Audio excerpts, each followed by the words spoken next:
Wassalatu wassalamu ala asyrafil anbiya'i wal mursalin wa ala alihi wa ashabihi ajma'in.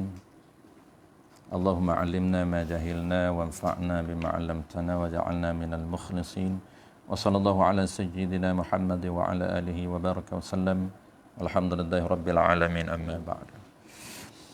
Qala al-musannif rahimahullah subhanahu wa ta'ala, qala al-musannif rahimahullah subhanahu wa ta'ala, Kitabul Bai'. Kitabul Bai' ay hadza kitabu fi bayani ahkamil bai'. Ini kitab pada menyatakan hukum berjual beli.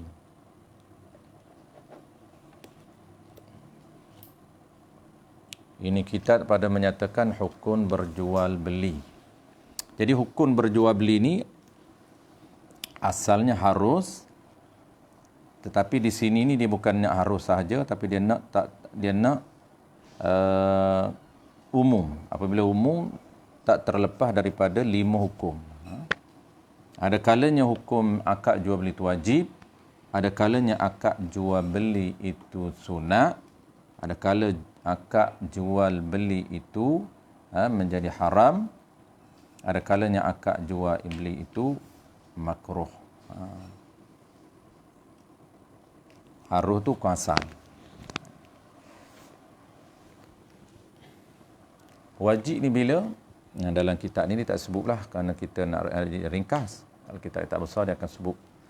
Wajib ni, jual beli wajib ni ketika berlakunya darurah, iaitu apabila situasi memerlukan makanan, makanan asasi, wajib penjual menjual kepada orang yang memerlukan makanan dengan syarat apa? Dengan syarat penjual itu ada lebih makanan dia. Lebih itu dikira berapa lama? Dikira setahun. Cukup stok yang dia miliki ini, dia menjadi wajib untuk dia jual sekiranya berlaku keperluan hajat darurah pada orang lain nak makanan asasi. Dia ni cukup stok dia untuk anak isteri dia cukup setahun. Lebih tu yang wajib jual. Adapun tak lebih, cukup ngam-ngam, tak wajib jual. Ataupun tak cukup setahun, berah dia, contohlah berah, kita ambil contoh berah.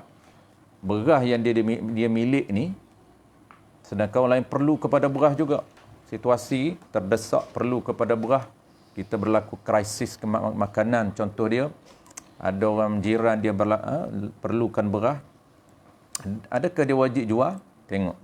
Sekiranya stok dia ada, dikira cukup diri dia dan anak isteri dia, bawah tanggungan dia makan, selama 1 tahun. Kiralah. Cukup tak? Cukup. Ada lebih tak? Ada lebih sedikit. Yang sedikit tu wajib. Haram kalau dia tak jual. Itu hukum wajib akad jual beli. Jadi kalaulah berlakunya transaksi jual beli, akad jual beli, maka dapat pahala wajib, bukan pahala sunat. Bukan pahala harus, pahala wajib. Okey, yang kedua, sunat. Bila situasi jual beli sunat? Ini kalau orang nak terlibat dalam bisnes, tak nak terlibat dalam perniagaan, dia kena tahu. Dia kena tahu situasi sunat dan kena tahu cara niat sunat. Jadi umumnya sunat ini, tiap-tiap dia menjual benda yang boleh membantu orang lain.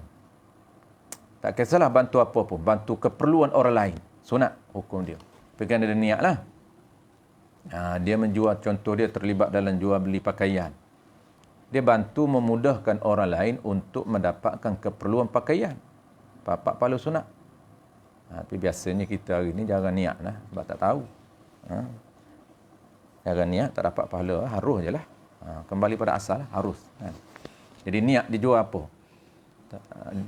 Sekiranya dijual makanan, dia niat untuk bantu memudahkan orang lain dapatkan keperluan makanan. Pak pahala sunat. Dia jual apa lagi? Dia jual produk apa? Produk suplemen. Dia niat untuk bantu orang lain sembuh dan sehat. Pak pahala. Itu dia panggil sunat. Yang ketiga makruh. Makruh ni kena jaga juga. Makruh ni tak dapat pahala. Apa maksud makruh? Makruh ni akad jual beli itu tidak ada pahala. Sah, tapi tidak ada pahala. Sedangkan kita nak kumpul pahala melalui akad jual beli. Itu penting kita belajar jual beli supaya setiap akad kita sah dan sah berpahala. Bukan semata-mata sah, sekadar harus, tak ada pahala apa. Kita nak sah, langkah yang seterusnya kita nak ada pahala. Itu kita nak belajar ilmu jual beli. Makruh ni, jual beli makruh apa? Jual beli benda yang makruh satu. Jual beli benda yang makruh seperti tembakau, seperti jual beli belacan. Tu satu contoh jual beli benda yang makruh. Maka makruhlah akad jual beli. Yang kedua, contoh kedua makruh. Contoh kedua ni banyak. Jadi dua contoh je secara umumnya makruh ni. Secara umum lah. Yang kedua ni makruh jual beli kai kapan. Kai kapan tu apa? Meniaga kai kapan harus. Tapi makruh. Tapi jangan bagi kat Cina buat. Kita lah jual. Ini kai kapan pun Cina jual. Batu nisan pun Cina. Tak apa mula daripada baby dia cover. Dia tolong sediakan kita sampai nak masuk kubur. Kai kapan duduk dalam kubur pun Cina jual. Lepas tu pacak batu nisan dia jual juga. Tengok. Kita tak nak terlibat langsung dalam kononnya kata makruh. Makruh menyediakan kai kapan. Ilah dia disebut dalam kitab At-Taqriratus Sadidah, disebut juga dalam kitab apa lagi? I'anatut Talibin. Kenapa makruh? Kerana dia tu kena jaga. Satu jual kai kapan, yang keduanya jual batu nisan. Dua ni makruh. Tapi makruh pun buatlah kerana orang pastikan orang Islam yang kontrol. Sebab penjual ini, manusia ini bercita-cita orang lain mati, bukan dia mati. Bercita-cita orang lain mati itu makruh. Sebab tu doa supaya orang mati makruh. Bila nak mati orang tua ni? Menikah lain ni. Amboi kemah. Lah ni menakut. Makruh. Tapi kalau niat untuk persediaan. Ya tu tak apa. Persediaan apa? Bila persediaan kalau sesiapa yang meninggal tu senang dia orang mencari. Tu tak apa. Itu kena jaga tu. Cuma umum dia jadi makruh juga. Cuma kita jaga, elakkan daripada kita. Dia sebab apa makruh tu? Sebab ilah ni dia panggil al-illatul ba'isah. Ilah makruh ni, ilah bukan individu. Ilah umum. Dia tak kira nisbah orang. Kita ni umumnya makruh. Tapi kita sebenarnya tak, nisbah kita tak ingat pun, tak doa pun orang lain nak mati. Maksud apa? Kenapa hari ni tak ada sale tak ramai orang mati ni. Itu yang dia tak nak. Dia akan kok mana pun ilah ni akan ada kaitan. Dia tanya, macam mana sale bang hari ni? Kai kapan? Tak ada lah Ustaz. Tak apa mati. Tak apa mati. Tak apa ramai orang mati hari ni. Tak apa ramai orang mati. Itu dia makruh. Jadi sama juga makruh disebut dalam kitab Taqriratus Sadidah, jual makanan. Dia asal sunat jual makanan. Tapi silap sikit jadi makruh. Macam mana? Sekiranya diimpikan makanan dekat orang tu cepat habis. Tak boleh. Tak ada restock lagi produk kita ni. Jual makanan. Takkan tak habis lagi. Rumah Bayuk dia beli krepek saya belum lepas lagi. Nampak tak? Jangan impikan benda hilang. Nikmat kat dia hilang. Jangan. Makruh. Itu sebut dalam kitab Taqriratus Sadidah. Dan kita Taqriratus Sadidah. Sadidah. Sadidah. Tu tanya Bayuk kitab tu. Bayuk popular. Bayuk rajin beli kitab. Nama-nama kitab semua Bayuk. Library dia. Bagus kitab tu. Kitab tu dia ikhtisar, ringkas daripada kitab besar lain. Kitab antaranya I'anatul Talibin dirujuk, Mughni Muhtaj, Fathul Syarqawi. Jadi kalau kita siapa belajar I'anatul Talibin, belilah kitab Taqriratus Sadidah. Walaupun penulis ni baru, tapi kitab tu dia ringkas daripada kitab I'anah. Jadi kita ambil poin cantik, susunan dia pun cantik. Taqriratus Sadidah. Okey, ia makruh. Haram, mudah je lah haram. Jual beli haram kita akan bincang last sekali belakang. Dia panggil jual beli yang haram lagi tak sah, ada jual beli haram sah. Jual beli haram ni jual beli yang tak sah, tu dia panggil jual beli haram. Jual beli dia ada dua. Jual beli haram lagi tak sah iaitu jual beli yang tidak menepati syarat-syarat yang telah ditetapkan. Ini jual beli haram. Iaitu jual beli yang tidak menetapkan yang tidak mengikut syarat-syarat yang ditetapkan. Jual beli binatang buah tak sah tapi dia jual beli juga. Itu jual beli haram. Jual beli babi tak sah, jual beli najis tak sah, dia jual beli juga. Itu dia panggil jual beli yang haram lagi tak sah. Ada jual beli yang haram tapi sah. Itu lain kali lah yang tu. Itu tajuk di belakang. Ini kitab qala al-musannif rahimahullah ta'ala. Ini kitab pada menyatakan ini menerangkan. Menerangkan apa dia? Menerangkan hukum. Yani tentang hukum berjual beli. Tentang peraturan tentang jual beli. Sama ada hukum wajib, hukum sunat, hukum harus dan juga hukum makruh. Wajib, sunat, haram, makruh dan harus.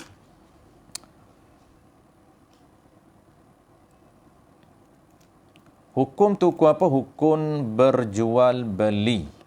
Ni dia. Dia terus kepada rukun di sini. Dia terus kepada rukun. Dia tak bawa lagi makna jual beli. Jadi kita kena bawa mari sendirilah jual beli tu. Bermula rukunnya rukun jual beli. Seperti barang yang tersebut di dalam majmu', yakni dalam kitab majmu' Al-Imam Nawawi. 3 perkara tu khabar. Iaitulah tu rukun. 3 perkara. Baik, sebelum rukun tu macam biasalah konsep dia, kita kena tahu dulu diri jual beli. Sebab dia beza dengan rukun. Sekarang ni dia bukan nak cerita diri jual beli ni, dia nak cerita rukun. Kena tahu diri jual beli baru kita bincang rukun. Baik, diri jual beli ni ataupun makna jual beli ataupun kita panggil diri jual beli, dia beza dengan rukun jual beli. Sebelum kita bincang rukun satu-satu, kita kenal dulu diri jual beli. Jadi mudahnya samalah konsep dengan makna lain, makna semayan, makna puasa, makna zakat, makna wuduk dan sebagainya. Beza diri dengan rukun. Kalau diri jual beli, dia mesti cukup sempurna rukun dan syarat-syarat. Apabila sempurna 6 rukun, lengkap kita buat 6 rukun jual beli secara detail, maka dinamakan diri jual beli. Kalau tak cukup satu rukun, tak dinamakan jual beli. Contohnya, dia rukun pertama ada, rukun kedua ada. Rukun pertamanya ialah penjual, rukun keduanya pembeli, rukun ketiganya barang, rukun keempatnya price, harga. Rukun kelima, keenam tak ada. Yang ini ijab dan qabul. Adakah dinamakan jual beli? Tak dinamakan jual beli. Kenapa? Kerana tak cukup juzuk dia. Tak cukup dia punya salah satu daripada juzuk ataupun dipanggil sebahagian daripada diri. Tak cukup juzuk untuk lengkapkan diri jual beli. Dia kena cukup 6 juzuk, cantumkan 6 juzuk, komplitkan 6 juzuk, baru nama diri jual beli. Jadi terbentuknya diri, dinamakan diri jual beli ini apabila sempurnanya 6 juzuk. Apabila sempurnanya 6 rukun. Sebab tu rukun tu kan ada 2 makna. Pertamanya ma la budda minhu, benda yang tidak dapat mesti ada. Tak ada satu pun tak dinamakan jual beli. Maknanya keduanya juz'um min mahiyah, sebahagian daripada diri jual beli. Jadi satu juzuk itu dipanggil rukun. Komplitkan, cukupkan 6 rukun, 6 juzuk itu baru nama diri. Jadi nisbah rukun pertama, nisbah penjual bukan dipanggil jual beli. Nisbah pembeli bukan dipanggil jual beli. Dipanggil apa? Dipanggil sebahagian daripada diri jual beli. Nak nama diri jual beli mesti cukup 6. Mesti ada penjual, mesti ada pembeli, mesti ada barang, mesti ada harga, mesti ada ijab, mesti ada qabul. Jadi 6 ini cukup semua 6 komplit dengan syarat-syarat yang tertentu, baru nama diri jual beli yang sebenar. Apa dinamakan? Dipanggil bai'ul hakiki. Dipanggil jual beli yang sebenar. Bukan bai'ul mu'attah. Bai'ul hakiki. Jual beli yang sebenar. Kita akan sebut sekali lagi ada 3 pilihan. Ataupun 4 pilihan. Pertama, bai'ul hakiki. Tak boleh nak apply, nak buat bai'ul hakiki, baru kita akan terus ke bai'ul mu'attah. Yang ketiga, hibah. Yang keempat, hibah bersawab. Jadi 4 ini kita boleh pilih satu daripada 4 ketika mana kita berurus niaga dengan penjual. Baik, settle. Diri jual beli ni apa dia? Diri jual beli mesti cukup 6. 6 tu apa? 6 juzuk. Kalau nisbah rukum 1 juzuk dipanggil rukum. Beza. Tak panggil jual beli. Orang tanya penjual ni apa? Penjual 1 rukun daripada jual beli. Pembeli 1 rukun daripada diri jual beli. Ijab 1 rukun daripada diri jual beli. Nak nama diri jual beli komplit. Sebab tu hari ni kebanyakan di pasaran hari ni payah untuk kita cari bai'ul hakiki. Sebab apa? Sebab tak ada ijab qabul. Tak cukup dia punya juzuk dia.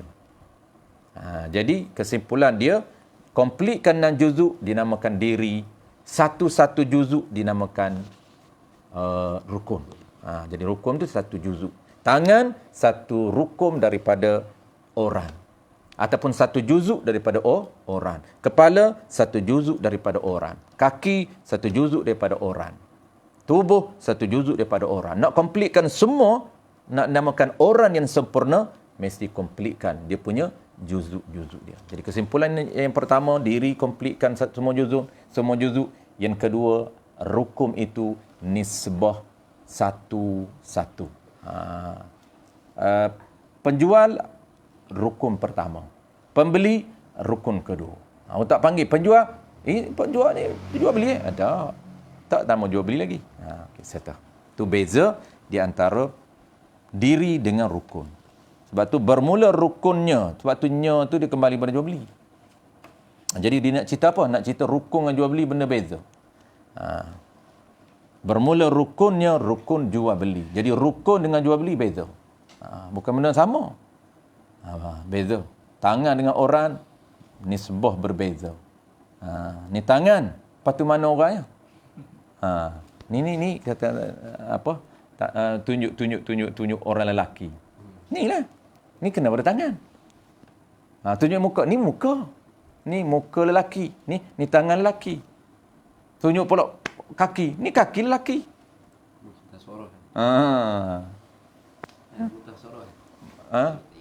Mukhtasar Jidan. Itu nama kita. Baik. Jadi nak nama orang tu mesti lengkap kesemuanya. Ni kena faham betul-betul. Sebab apa? Sebab kalau faham yang ni mudah untuk belajar bab perkara batal wuduk. Kalau dia tak faham perkara batal wuduk, konsep je, faham konsep, dia akan keliru. Kenapa? Apabila sentuh perempuan batal wuduk. Perempuan harus berkahwin, batal wuduk.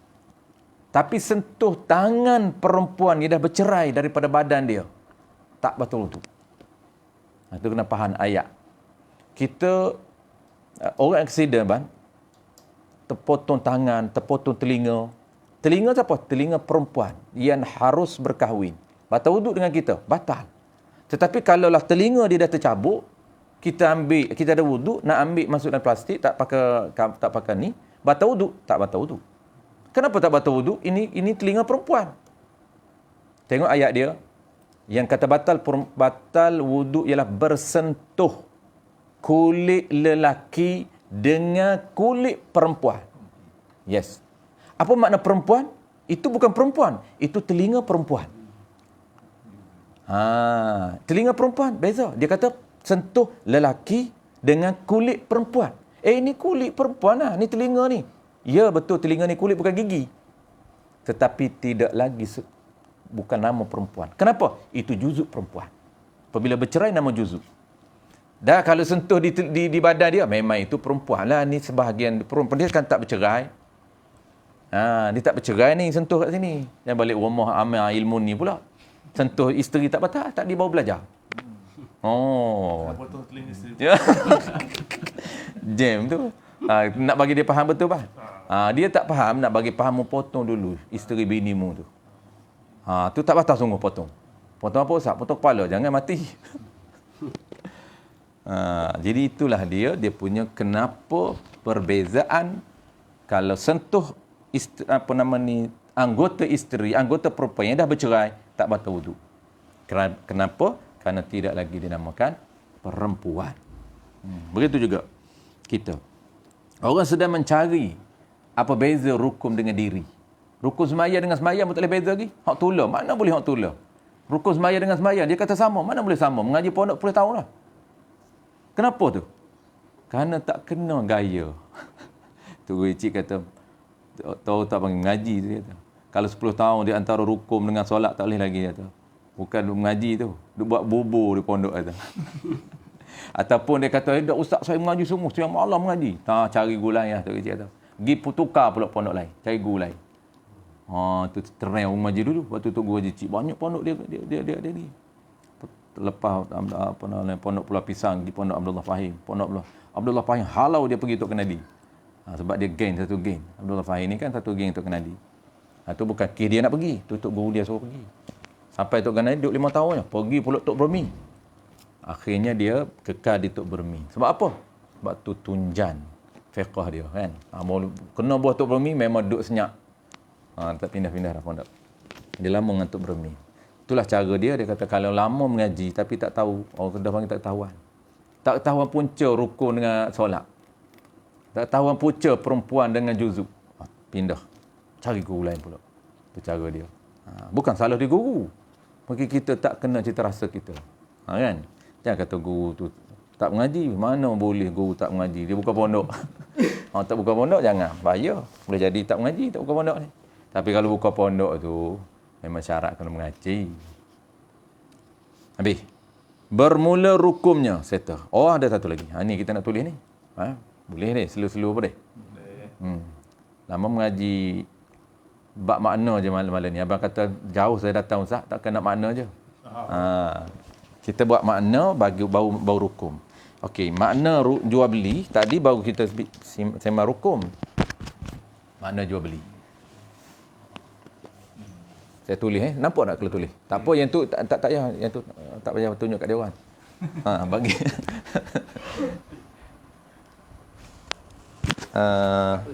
Dengar dia tangkap. Okey, makna jual beli kita ambil makna yang detail. Tak payah ambil makna yang ringkas. Kita ambil makna yang detail. Sebab makna yang ringkas mudah aja. Makna jual beli dari sudut bahasa kita tak bahas, kita terus pada istilah. Jadi istilah pun dia ada banyak versi. Dalam kitab Tarikh Syaqawi lain, dalam kitab I'anatul Talibin. Kita ambil dalam hasyiah. Dalam hasyiah I'anatul Talibin ada, dan dalam Taqriratus Sadidah pun sama. Yang detail iaitu aqdun. Ni apa dah ni Ustaz, ni apa dah ni? Aqdun muawadatin. Aqdun muawadatin maliyatin. Aqdun muawadatin maliyatin tufidu milka ainin. Milka ainin. Aqdun muawadatin. Aqdun muawadatin maliyatin tufidu milka ainin au manfaatin ala dawam. Kita nak bahasnya dari segi ala dawam ataupun ala ta'bid. Ala dawam kekal dawam ataupun ta'bid, au manfaatin. Tulisan saya ni hudus sikit. Manfaatin milka ainin. Okey dia kalau detail, kita ke satu-satu, kita faham satu, dua, poin yang ketiga, 3 poin. Milka aini ni dia panggil tujuan. Ni tujuan. Syarak jelas. Kenapa tujuan pertukaran ni milka ainin? Au manfaatin, tak apa yang ni. Yang ni nak kena faham detail di dalam tajuk sewa. Manfaat ni sewa. Kita ambil sekarang ni je. Milka ainin ala dawam. Yang ni sewa. Sebab dia ada persamaan sewa dengan akad jual beli. Sama je dia punya konsep dia. Baik, aqdun muawadatin maliyatin. Jadi jual beli dia kita ini antara makna jual beli yang komplit merangkumi 6 rukun. Jadi ada setengah biasanya dalam kitab I'anatul Talibin, Fathul Qarib, dalam kitab Tahrir Syarqawi dia sama. Dia ringkah muqabalah. Dia panggil muqabalatum malum bimalin biizni syar'i. Ringkah. Tak komplit 6. Tapi dalam hasyiah dia lebih komplit. Inilah kalau kita nak hafal untuk budak-budak sekolah, sebab dia komplit 6. Baik, apa dia yang kata jual beli? Tadi kita cerita dah diri jual beli ni merangkumi 6 rukun, 6 juzuk. Kita nak bahas satu persatu secara detail. Jual beli dia merangkumi apa? Dia merujuk kepada aqdum. Aqdum ni apa aqdum ni? Aqdum ni orang Melayu pun panggil akad. Kita pun panggil akad. Satu akad pertukaran harta. Satu akad pertukaran harta. Kalau detail, dia kena tambah sendiri. Kena bawa sendiri. Satu akad pertukaran harta. Harta apa? Antara penjual dan pembeli. Sebab tu cukup rukun. Dia kena takdir. Akad pertukaran harta antara penjual dan pembeli. Tufidu milka ainin, bertujuan untuk memiliki diri benda.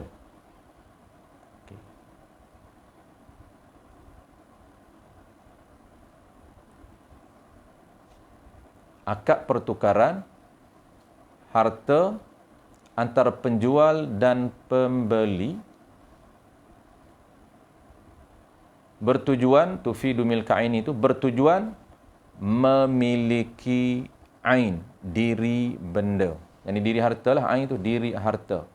Au manfaatin, atau memiliki manfaat, ni sewa. Yang ni kita tak bahas lagi dalam bab sewa. Alad dawan, secara berkekalan. Kalau secara tak berkekalan, secara sementara, tak dipanggil jual beli. Itu panggil pinjam. Okey, settle. Secara ringkas, dan kitab lain ringkas je. Kitab lain buat macam mana? Dia kata tukar menukar harta dengan harta. Muqabalah mal bimal. Muqabalatun malin bimalin biizni syar'i. Tukar harta dengan harta yang diizin oleh syarak. Sebab ada tukar harta dengan harta yang tidak diizin oleh syarak. Yang jadi riba. Baik, itu secara umum. Secara umum kita nak kena faham, apabila sebut jual beli dalam kitab ringkas ni, dia akan sebut tukar menukar harta dengan harta. Itu jawapan jual beli. Tukar benda dengan benda, tukar harta dengan harta. Itu secara umum. Tapi kita tak nak umum sebab kita dah belajar banyak kali dah. Kita terus secara detail. Jadi tukar harta dengan harta tu macam mana? Okey, dia mula dengan aqdun, mesti ada akad. Mesti ada akad. Satu akad. Nak panggil jual beli ni mesti satu akad. Akad apa dia? Bau pertukaran. Biasanya kita terus ke pertukaran. Ini yang detailnya kena ada satu akad. Apabila disebut akad, ingat, apabila kita faham makna akad, terus dalam minda kita terbayang. Sebab tu kita boleh tahu, boleh cek jual beli tak jual beli. Sebab apa? Sebab pertama sekali kita kena faham apa makna akad. Yang kata akad ni, rabtun bainal aqidaini.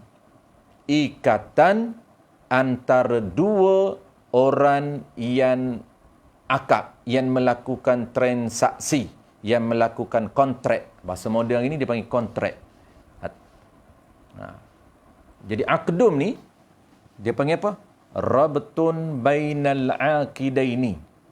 Satu ikatan antara dua orang berlafaz. Ikatan ni ikatan apa? Ni lagi kena takdir. Maksud ikatan apa? Ikatan yang mengandungi. Tu kena takdir lagi. Kalau nak detail kena rabtun tu apa maksud rabtun? Ikatan apa dia? Maksudnya yashtamilu, yang mengandungi lafzul ijab wal qabul, iaitu ikatan yang mengandungi lafaz ijab min janibil ba'i, ijab daripada penjual, wal qabul min janibil mushtari. Detail habis. Takdir semua. Tu baru ikatan, baru dobit di akdum. Jadi satu-satu poin itu dobit. Akdum ni ikatan, kalau kita secara umum dia panggil akdum je. Akdum ni apa? Rabtun bainal aqdai, ringkah. Tapi kena takdir lagi. Apa makna rabtun? Ikatan, yang kata ikatan tu yang mengandungi lafaz ijab daripada penjual dan qabul daripada pembeli. Maknanya kita faham di sini, apabila kita sebut akad, terus terbayang dua benda. Ni kita buat dhabit nombor 1. Apabila kita sebut akad, dan mazhab kita terus dua benda terbayang. Apa dia? Pertamanya ijab, lafaz ijab. Yang keduanya lafaz qabul. Jadi dua lafaz ini dipanggil aqdun. Dua lafaz ijab dan qabul ni dipanggil dua. Kalau satu tak dinamakan akad. Dia ada ijab. Qabul, pembeli tak nak sebut saya beli. Penjual kata saya jual abang.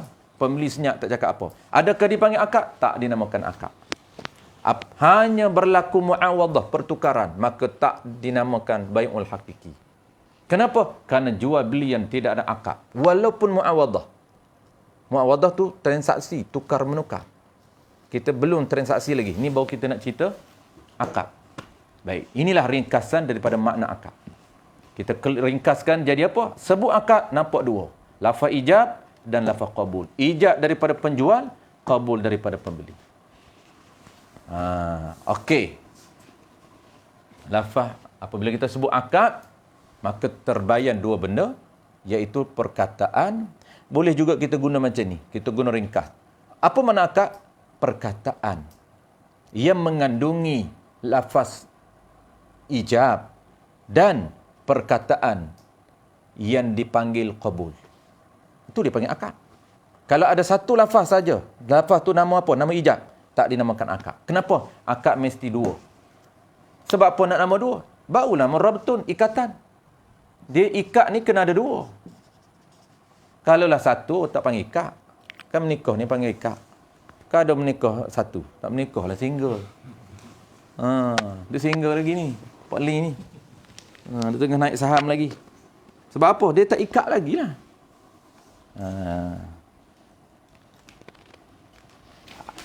Ijab tu pula. Ijab ni dah bahasa orang Melayu dah. Bahasa Melayu dah.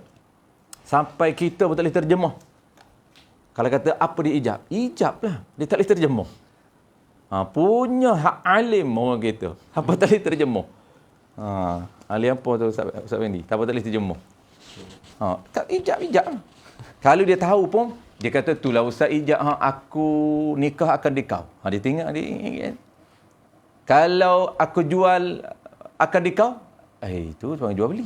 Pula. Aku jual akan dikau akan kereta ini. Tu cuba buat skrip lagu nikah. Ijab tu dia apa dia? Tu lafaz kata saya jual. Tu orang alim tu. Qabul itulah hak kata saya beli tu. Qabul tu apa ni? Dia boleh bagi contoh skrip. Itu contoh skrip. Orang nak makna ijab. Bukan contoh. Beza contoh skrip dengan makna. Beza. Makna. Dia bagi contoh. Tak tahu lah. Sebab kita dah tak terjemah daripada dulu lagi. Makna ijab. Ijab ni apa dia? Ijab ini perkataan yang menunjukkan penyerahan milik. Sekejap lagi bagi contoh. Apa ada contoh? Ni kita tahu makna dulu. Sebab tu kena ada ijab dan qabul. Sebab apa? Sebab kena ada lafaz yang menunjukkan penyerahan milik barang kepada pembeli. Okey, jadi takrif ijab apa dia? Takrif ijab ni lafaz, dia panggil satu lafaz yadullu ala tamlik. Lafaz yang menunjukkan di atas penyerahan milik barang daripada penjual kepada pembeli. Itu detail. Habis. Sebab tu ijab, jangan kata ijab belah pembeli. Salah. Ijab dia kena mari ikut penjual. Kenapa? Kerana penyerahan milik ni, penjual ni dia nak tukar milik, nak bagi kepada pembeli. Maka mesti dia kena ada lafaz, skrip, contoh. Macam mana lafaz yang menunjukkan bahawa saya ni nak serah milik kereta saya kepada Abang Zaki. Maka lahirlah contoh skrip yang kita selalu duk sebut. Ada 3 contoh skrip. Full, skrip yang penuh. Ada skrip yang sederhana. Ada skrip yang paling pendek. Skrip yang penuh macam mana? Aku jual kereta ini dengan harga RM30,000. Tak boh tunai pun tak apa. Nak boh tunai pun boleh lah. Kalau boh tunai komplit habis lah. RM30,000 tunai. Tekan. Lepas tu pembeli berjawab, saya terima. Bukan terima, saya beli.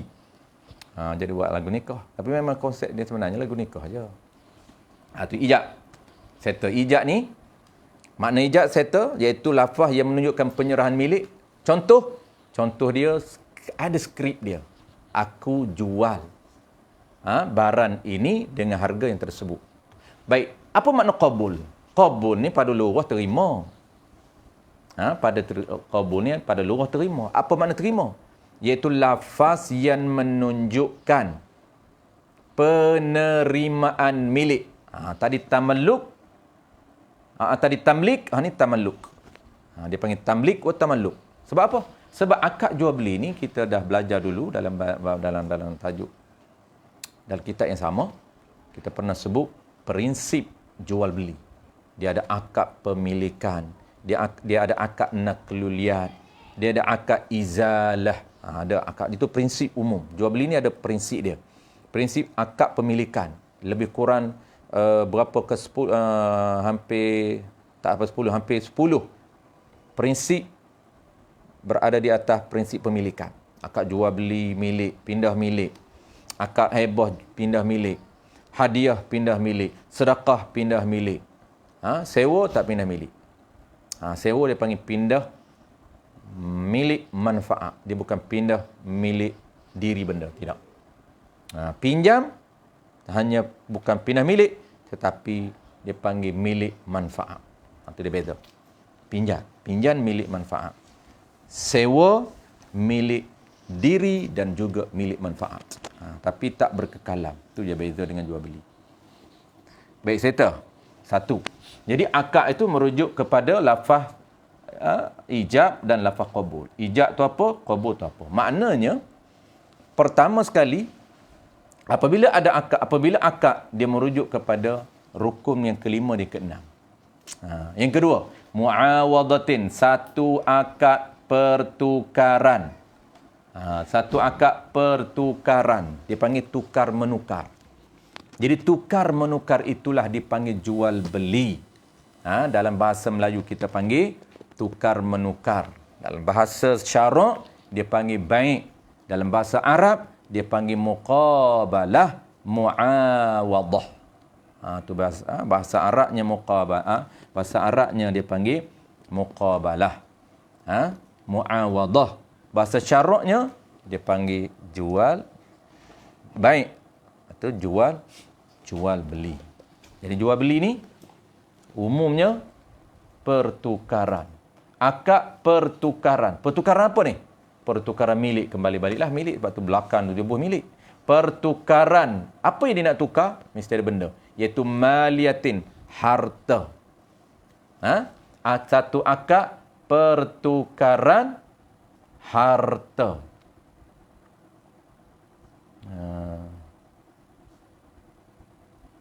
Harta ni kita nanti tunggu di tajuk khusus lah. Sebab dia panjang harta ni. Dia ada makna harta. Dia ada makna harta, dia ada ciri harta. Ada 3 ciri harta. Jadi di sini paling penting. Biar dulu malam ni kalau kita bahas dia panjang. Nak menentukan maliyah ni sangat penting sebab dia ada kaitan dengan rukun ke-1, 2, ketiga. Rukun ketiga ni ada 2 iaitu mabik dan juga saman, barang dan juga price. Barang dan price ni dipanggil maliyah. Barang yang kita nak tukar dan juga harga dipanggil maliyah harta. Jadi dia ada ciri harta. Kenapa tak sah jual beli ini najis? Sebab tidak dipanggil harta. Kenapa tak sah jual beli bangkai?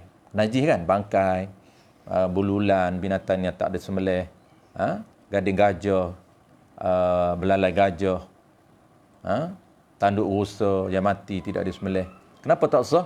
Kerana dia bukan harta. Nanti kita akan bahas makna harta. Dan paling penting juga ciri harta. Sebab dia ada ciri. Kalau tak faham ciri, orang tanya, kenapa sebiji gandum tak sah dia jual beli? Sebab dia bukan najis. Kalau kita faham sekarang najis, kalau tiap-tiap harta itu perkara yang suci ciri dia. Kalau najis bukan harta. Satu je kita tahu. Kita tak akan boleh jawab apabila orang tanya kenapa benda yang sedikit seperti biji gandum sedikit kan tak sah dia jual beli. Dia jawab dia kerana dia tak namakan harta. Kenapa dia tak namakan harta? Kerana dia tak dapat ciri harta. Ada ciri harta ni dia ada mutamawwal, mesti ada nilai. Nilai ni siapa yang beri? Bukan kita. Syarak yang beri nilai. Kalau 2 biji, syarak tak beri nilai kepada 2 biji, bukan kurma, 2 biji benda yang kecil. Itu ciri insya-Allah. Akan datang kita maliyah kita letak akan datang. Makna maliyah dan ciri maliyah. Tufidu milka ainin bertujuan untuk proses pindah milik benda secara berkekalan. Baik, saya terus kepada rukun.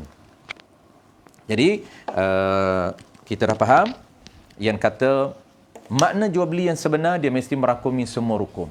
Iaitu akad dah lahir 2 rukun. Muawadah pertukaran apa? Harta dengan harta. Harta ni dia ada 2 rukun. Apa dia? Mabik. Harta kena ada 2 iaitu mabik dan juga saman. Di mana 2 lagi? Yang dikena takdir. Tukar menukar harta. Ini harta tu kan ada mabik, barang dengan harga. 2, 4. Mana 2 lagi? Kena takdir. Antara penjual dan pembeli. Baik mustari kena takdir. Di tengah-tengah tu takdirkan baik mustari. Maka tufidu milka ainin bertujuan untuk pindah milik, itu dia panggil target jual beli. Kenapa tujuan Allah Taala mensyariatkan jual beli? Untuk sebagai proses pertukaran milik. Settle. Lahirnya 6. Dalam pada ta'arif ini keluar 6 rukun. Komplit. Baik, qala al-musannif rahimahullah subhanahu wa ta'ala, bermula rukunnya rukun jual beli. Seperti baran yang tersebut di dalam kitab Majmu', yakni kitab tulisan Imam Nawawi Syarah Muhadzab, iaitulah tu khabar. 3 perkara. Iaitu 3 perkara. Pertamanya, kita cepatlah sebab kita dah bahas tadi. Pertamanya aqid. Pertamanya daripada 3. Jadi jual beli rukun dia ni dia ada 3 versi tau kita boleh sebut. Kita boleh guna 3 rukun jual beli, kita boleh guna 5 rukun jual beli, kita boleh guna 6 rukun jual beli. Ikutlah kita nak guna mana-mana. Semua betul. Kalau kita guna 3 rukun jual beli mengikut gaya bahasa yang digunakan oleh Imam Nawawi dalam kitab Majmu'. Kenapa jadi 3? Sebab dia gabung. 2. Aqib terbagi pada 2. Aqib ni apa? Orang yang berkontrak, orang yang berakad. Apa yang akad? Kita dah faham dah. Ijab qabul. Orang yang berakad ni, siapa dia? 2. Penjual dan pembeli. Kalau sebut aqid, aqidain, 2 orang berakad, yakni ba'i' dan mushtari. Penjual dan pembeli. Sebab apa? Sebab mesti ada orang. Mesin tak boleh. Orang yang nak berlafaz dengan ijab dan qabul. Baik, jadi, yang kedua apa? Ma'qudun alih. Rukun kedua. Rukun kedua lahir 2. Rukun kedua ni, ma'qud alih, benda yang diakad. Dia nak akad itu, nak tukar tu ada benda. Ya. Apa dia benda ni? Ma'qud alih 2. Iaitu barang, mabi' dan juga saman. Harga. 2 dah. Yang ketiga apa? Rukun yang ketiganya ialah sirah. Siratun. Apa dia sirah? 2 lahir. Iaitu ijab dan qabul. Sirah ni, dia panggil terma ni, ataupun dia panggil bahasa ni, dia merujuk pada apa? Dia merujuk kepada, awak tanya, apa makna sirah? Kan, sirah nikah, sirah jual beli.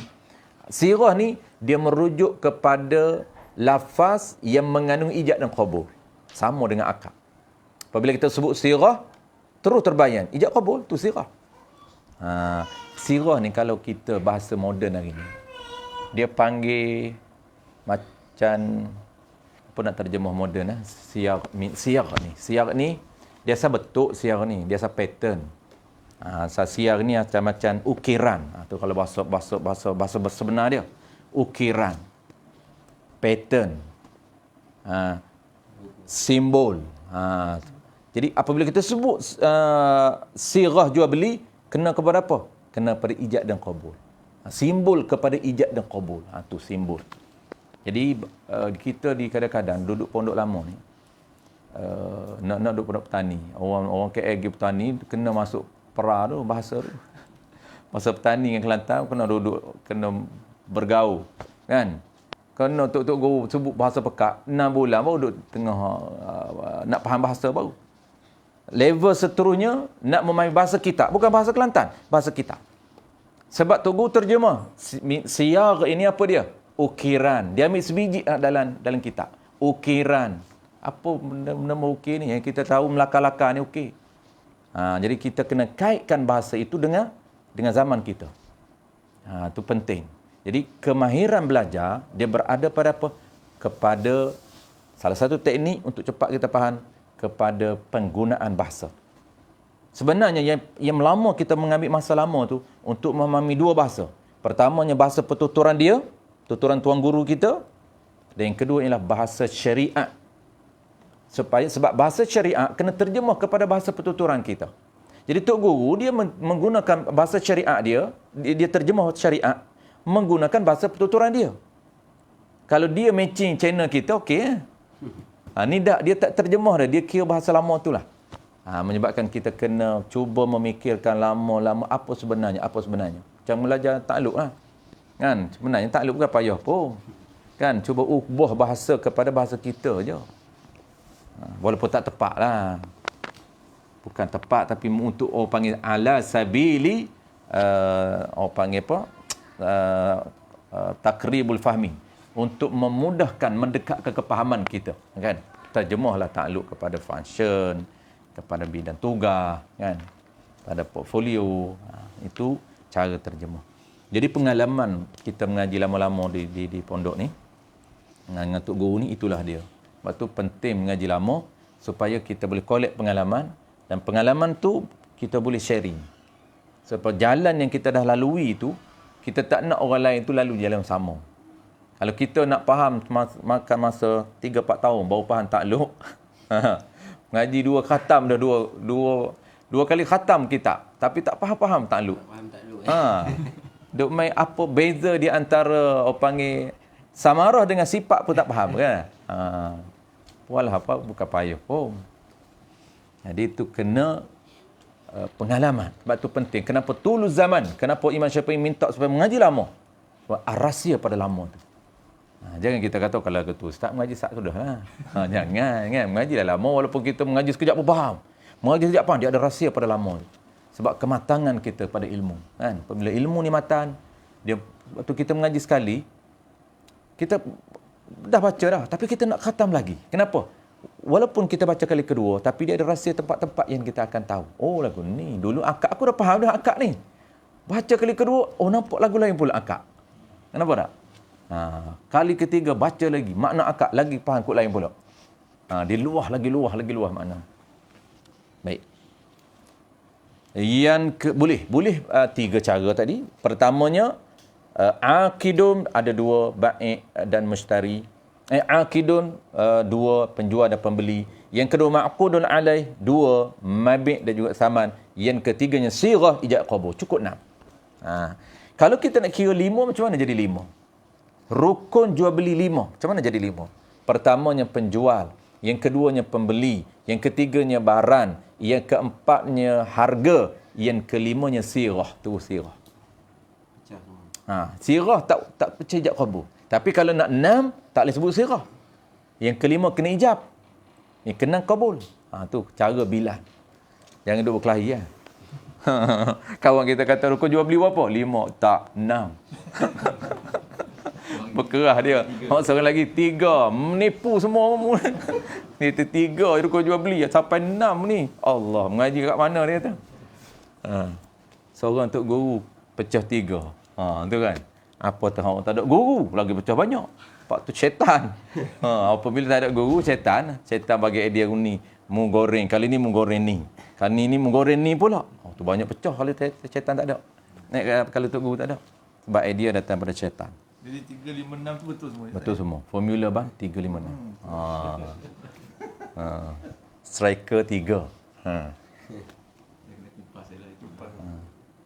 Boleh mana? Boleh dah abang kupas tu.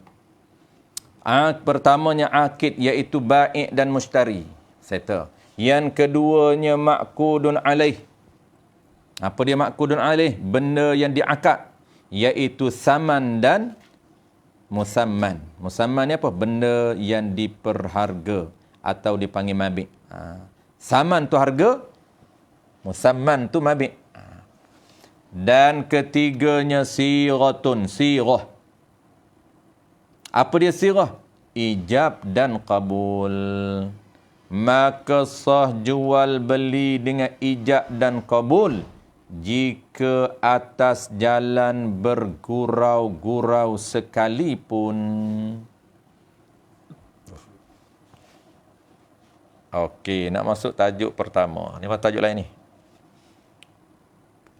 Maka tu dia nak perincikan ijab dan qabul. Ni nak mula masuk. Sikit lagi ya? Boleh lagi sikit lagi Kita berhenti di ini nak mula masuk penerangan berkaitan dengan rukun pertama. Dia mula rukun pertama dulu. Tak. Dia mula rukun last. Ni gaya bahasa kitab mutlak. Dia tak mula rukun penjual dan pembeli. Tapi terus dia mula dengan ijab dan qabul dulu.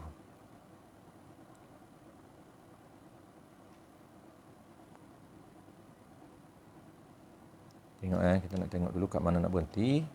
Dia cerita contoh tu, bawah tu.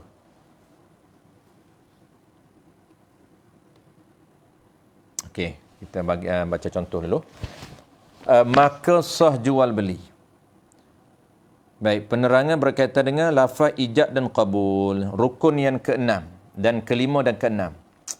Maka sah jual beli. Sah tu dengan lafaz ijab dan qabul. Dengan lafaz, dengan adanya lafaz yang dipanggil ijab dan adanya lafaz yang dipanggil qabul. Baru sah. Nak kata sah jual beli tu, dengar. Takluk pada sah. Kalau tak ada salah satu daripada, tak ada dua lafaz ni, maka tak ada lah sah. Tu. Jadi nak sah tu hukum. Kena lahirkan hukum ni, mesti sempurna. Apa dia sempurna masyurut syarat? Syarat dia mesti sempurna ijab dan qabul. Kalau tak ada ijab dan qabul, ataupun ada salah satu daripada dua. Ada ijab, qabul tak ada.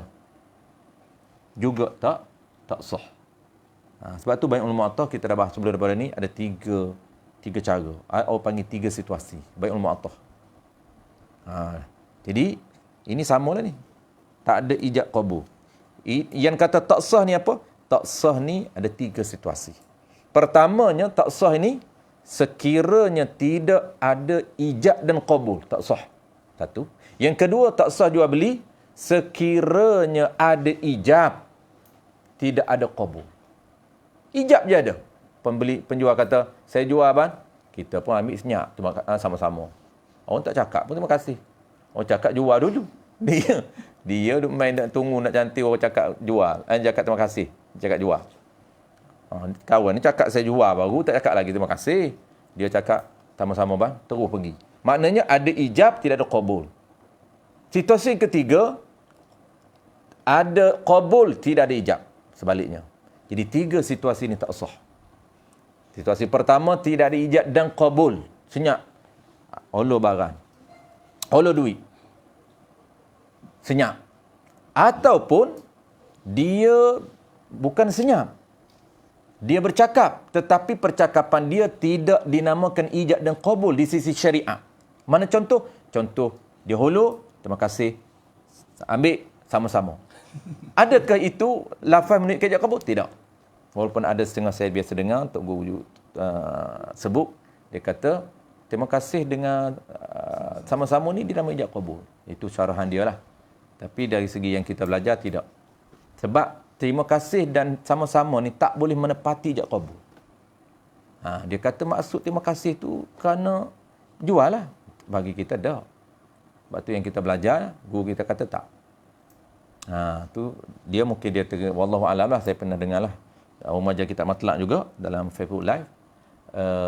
Dia kata hari ni terima kasih dengan sama-sama tu boleh dianggap jual beli juga. Yang tu kita tak. Wallahu alam. Tapi yang kita belajar tidak. Jadi kita pegang pada guru kita, memang tak menepati. Sebab itu budaya. Budaya kita, terima kasih ni bukan kata nak jual. Bukan kata nak jual. Itu budaya kita sebagai orang Melayu ni, dia kaya dengan berseni adat. Kan? Orang tolong beli, kerana beli kat kedai saya ni, terima kasih lah. Bukan merujuk pada beli. Dah. Tapi syarah tu, ustaz tu, Allah alam lah. Kita serah pada dia. Jadi yang kita belajar, tidak. Okey, satu Jadi yang tak sah ni, yang tidak ada ijab qabul ataupun ada perkataan lain, tidak menepati ijab qabul. Satu. Yang kedua, ada ijab, tidak ada qabul, tak sah. Yang ketiga, ada qabul, tidak ada ijab, tak sah juga. 3 situasi ini tak sah. Kenapa? Tidak dinamakan jual beli yang sempurna. Tu. Maka sah jual beli dengan ada lafaz yang dipanggil ijab dan qabul. Jika atas jalan, ni dia panggil apa ni? Ni dia panggil apa nama ini? Jika atas jalan bergurau-gurau sekalipun, walaupun lafaz tu lafaz bergurau, asalkan ijab qabul ada, walaupun bentuk ijab qabul dia tu bergurau, sah. Goyah bukan? Goyah. Nak cari tadi tak jumpa. Goyah. Tak muncul Royah, tak datang. Ustaz Penny tolong sebut nama Royah. Ni nak cerita Royah. Apa Royah tu? Royah dalam bentuk bergurau pun sah. Tu sekalipun kena ada. Mudah cam lah. Kalau ada sekalipun Royah. Satu lagi kita boleh can di Royah, intonasi Tok Guru. Saya kalau baca di masjid, saya tak akan ikut rentak gaya tu. Takut orang lari. Kalau baca tak ramai bolehlah. Kalau kita nak ingat balik rentak dia, Tok Guru dia ada intonasi dia. Inilah kayanya seni bahasa Melayu kita ni. Tok Guru ni dia reka sekali dengan intonasi suara. Kalau mubtada, bermula, kena ada intonasi kan. Main buat baca khutbah ni, bermula, tak ada seni. Kita boleh tahu khabar di mana. Iaitulah. Tu khabar tu. Dia nak cerita khabar ni, nak cerita apa dia? Nak cerita apa? Nak cerita rukum. Iaitulah 13 rukun. Kena berhenti ya. Tu kita tahu, oh khabar. Jadi nak murid ni betapa lamanya mengaji. Dia tahu dah mana khabar. Tak tengok pun. Nyanda, oh khabar. Tulis khabar. Dicam di mana? Tak tengok pun. Suara Tok Guru tadi. Tahu. Jadi tun nasi dia. Nah, itu nasi dia. Tom dia ada. Begitu juga rayah. Rayah ni Tok Guru kena berhenti. Dia tekan tu. Mana-mana. Jika atas jalan bergurau-gurau sekalipun. Kena tarik sikit pun. Tanda rayah. Bersalahan. Ni bersalahan ni tak sah. Bersalahan. Lainlah. Istihza. Bersalahamlah perkataan yang termasuk dalam istihza. Istihza ni, apa nama? Istihza ni dia persenda dia panggil. Persenda. Dia bukan bergurau. Dia panggil preli. Persenda je. Bukan nak bergurau pun. Kalau bergurau sah. Jual kat saya abang kereta. Cantik kereta abang. Jual. Abang kata, bergurau. Tak apa Ustaz. Ambil jadi sah. Jangan bergurau. Jadi. Duit tak bayar lagi. Tapi sah dah. Ambil duit bayar. Tu dia panggil mabik fi zimmah. Itu apa? Saman fi zimmah. Kita akan belajar. Ada mabik fi zimmah, ada saman fi zimmah. Yang kita naknya lah hal dua-dua. Cantik. Tapi sah hal sebelah, zimmah sebelah. Dia poket lagi duit. Dia poket lagi duit, akad dulu. Duit tak buka lagi, tak keluar lagi. Itu dia panggil apa? Dia panggil sah juga jual beli, walaupun duit tadi tak buat keluar lagi. Tapi dia sudah ada. Itu dalam kita akan belajar secara detailnya. Itu dia panggil barang duduk depan mata dah. Barang itu dia panggil barang muayyan. Tertentu depan mata ni. Muayyan. Tetapi saman, harga fi zimmah. Zimmah ni kalau kita belajar biasa tak detail. Zimmah ni hutang lah. Bukan hutang. Maksud zimmah ni dia merujuk kepada apa? Kepada harga ataupun duit yang tidak ditentukan duit mana dan menjadi tanggungjawab dia untuk bayar. Itu dia panggil fi zimmah. Dia sepatutnya sebenarnya syarat sangat ketat. Dia kena muayyan dua-dua.